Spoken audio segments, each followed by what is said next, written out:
Halo, Assalamualaikum warahmatullahi wabarakatuh. Kembali lagi bersama saya Ayuni Puspitasari dalam mata kuliah Fisiologi Tumbuhan yang diampu oleh Ibu Dwi Rini Kurnia Fitri MSI.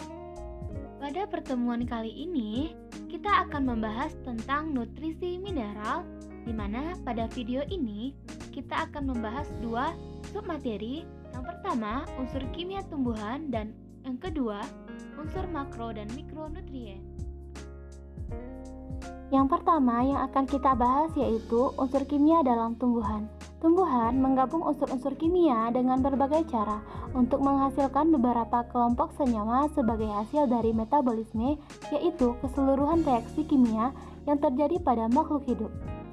Senyawa yang terdapat pada tumbuhan secara sederhana dapat dibedakan menjadi metabolit primer dan metabolit sekunder. Metabolit primer terdapat pada semua tumbuhan dan mempunyai peranan tertentu dalam metabolisme. 4 kelompok utama metabolit primer yaitu karbohidrat, protein, asam nukleat, dan lipida. Yang pertama, karbohidrat. Karbohidrat disusun dari unsur-unsur C, H, dan O dengan perbandingan 1:2:1 CH2O. Karbohidrat berperan sebagai senyawa penyusun cadangan energi bagi proses kehidupan dan bahan dasar bagi senyawa lain. Monosakarida adalah karbohidrat sederhana yang dibentuk dari rantai karbon yang terikat dengan atom hidrogen dan oksigen. Contohnya adalah glukosa C6H12O6. Yang kedua, disakarida. Disakarida adalah senyawa karbohidrat yang terbentuk dari ikatan dua monosakarida. Contohnya adalah sukrosa. Yang ketiga adalah polisakarida. Polisakarida adalah polimer dari monosakarida. Polisakarida yang umum terdapat pada tumbuhan adalah tepung dan selulosa. Yang kedua ada protein. Protein merupakan polimer dari nitrogen yang mengandung senyawa yang disebut dengan asam amino. Protein berfungsi sebagai senyawa struktural dan sebagai enzim. Asam amino terdiri dari gugus amino NH2 bermuatan positif, gugus karboksil COOH bermuatan negatif, atom karbon pusat, dan gugus R alkil. Polipeptida adalah polimer dari asam amino. Ikatan antara asam-asam amino disebut dengan ikatan peptida. Enzim adalah protein globular yang sangat besar yang berfungsi sebagai katalis. Katalis adalah zat yang dapat mempercepat terjadinya reaksi kimia, tetapi tidak berubah dan tidak digunakan dalam reaksi. Yang ketiga, asam nukleat. Asam nukleat adalah polimer dari nukleotida. Nukleotida disusun dari 3 bagian yaitu gugus fosfat atau PO4 yang bermuatan negatif, gula dengan 5 atom C, yaitu ribosa atau deoksiribosa, basa nitrogen seperti purin dan pirimidin. Dan contoh dari senyawa nukleotida adalah ATP atau adenosin trifosfat yang berperan sebagai energi metabolisme. Ada NADH, NADPH, FADH2 berfungsi sebagai pembawa elektron dalam metabolisme.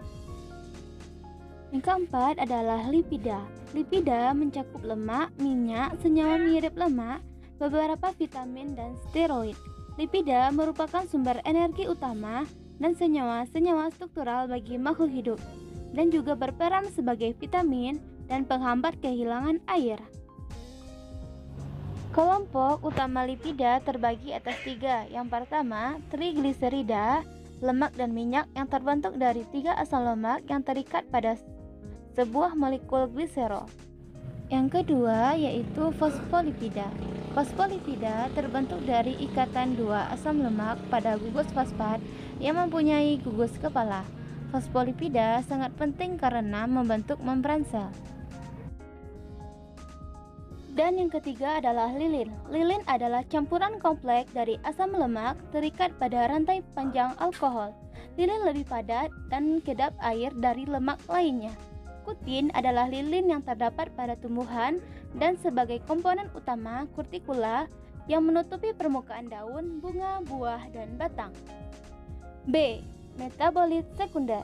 Metabolit sekunder adalah berbagai senyawa lain, fungsinya bervariasi dan terbatas pada tumbuhan, serta sering terakumulasi pada bagian yang berbeda pada tumbuhan.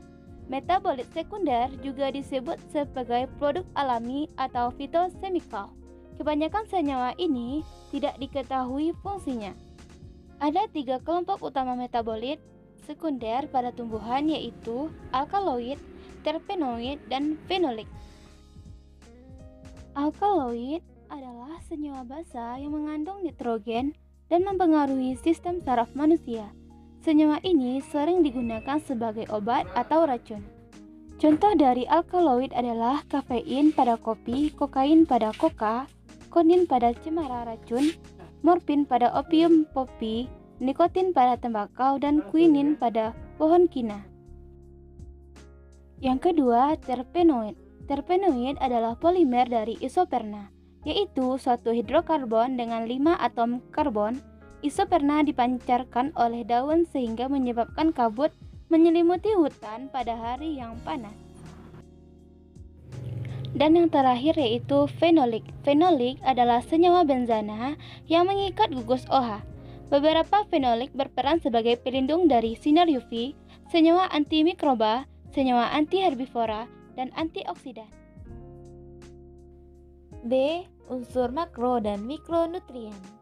Tanaman memerlukan unsur hara yang lengkap agar dapat tumbuh dengan baik dan menghasilkan produk yang berkualitas.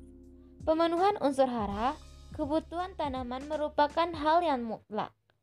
Karena jumlah unsur hara di dalam alam sangat terbatas dan semakin berkurang karena telah terserap oleh tanaman. Unsur hara makro, yaitu unsur hara yang dibutuhkan tanaman dalam jumlah besar. Unsur hara yang tergolong unsur hara makro adalah nitrogen, fosfor, kalium, belerang, kalsium, dan magnesium. Yang pertama yaitu nitrogen. Nitrogen merupakan unsur hara yang mutlak dibutuhkan oleh tanaman, merangsang pertumbuhan vegetatif tanaman secara total, pertumbuhan akar, batang, dan daun, berperan dalam rangka zat hijau daun atau klorofil, yang sangat penting untuk melakukan proses fotosintesis, dan berperan dalam acara protein, lemak, berbagai pesenyawaan organik lainnya. Yang kedua ada fosfor. Fosfor berfungsi untuk menumbuhkan akar, khususnya akar benih dan tanaman muda, bubur mentah untuk pesanan sejumlah protein tertentu, membantu proses asimilasi dan pernapasan tanaman, dan mempercepat pembuangan serta pemasakan biji dan buah. Yang ketiga yaitu kalium. Berfungsi membantu pesanan protein dan karbohidrat, memperkuat tanaman sehingga daun, bunga, dan buah tidak mudah rontok atau gugur, dan salah satu sumber daya tanaman terhadap kekeringan dan penyakit. Yang keempat adalah kalsium. Kalsium berfungsi untuk merangsang pesan, mengeraskan batang tanaman, dan merangsang pesanan biji. Kalsium pada batang dan daun bermanfaat untuk menetralkan senyawa atau keadaan yang tidak menguntungkan pada tanah. Yang kelima yaitu magnesium. Magnesium berperan dalam acara zat hijau daun, klorofil, karbohidrat, lemak, dan senyawa minyak yang dibutuhkan tanaman, dan berperan dalam transportasi fosfat di tanaman. Dan yang terakhir yaitu sulfur atau belerang, berperan dalam pesanan bintil akar dan membantu pertumbuhan anakan tanaman. Yang kedua yaitu unsur mikro. Unsur hara mikro yaitu unsur hara yang dibutuhkan tanaman dalam jumlah yang tidak terlalu banyak dan bervariasi tergantung jenis tanamannya. Yang tergolong unsur hara mikro antara lain klor, zat besi, mangan, tembaga, seng, boron, dan molibdenum. Yang pertama yaitu sulfur. Sulfur atau belerang berperan dalam pesanan bintil akar dan membantu pertumbuhan anakan tanaman. Yang kedua ada klor. yang berfungsi untuk memperbaiki dan meningkatkan hasil kering tanaman seperti tembakau, kapas, kentang, dan sayuran. Yang ketiga ada besi. Besi berfungsi dalam proses pernapasan tanaman dan pesanan zat hijau daun atau klorofil. Yang keempat yaitu mangan. Mangan berfungsi sebagai komponen untuk memperlancar proses asimilasi dan merupakan komponen penting dalam pemesanan dan melancarkan kerja enzim. Yang kelima yaitu tembaga. Tembaga berfungsi dalam pesanan zat hijau daun atau klorofil dan merupakan bahan pembentuk beberapa jenis enzim. Yang keenam yaitu seng. Berfungsi dalam pengaktifan berbagai jenis enzim pada tanaman dan berperan dalam biosintesis auksin, pemanjangan sel dan luas batang. Yang ketujuh yaitu boron. Boron berfungsi mengangkut karbohidrat ke dalam tubuh tanaman, membantu bagian-bagian tanaman untuk tumbuh aktif dan berperan dalam pembelahan sel pada tanaman biji. Dan yang terakhir yaitu molybdenum. Berperan untuk membantu mengikat nitrogen dari udara bebas dan mengaktifkan enzim nitrogenase.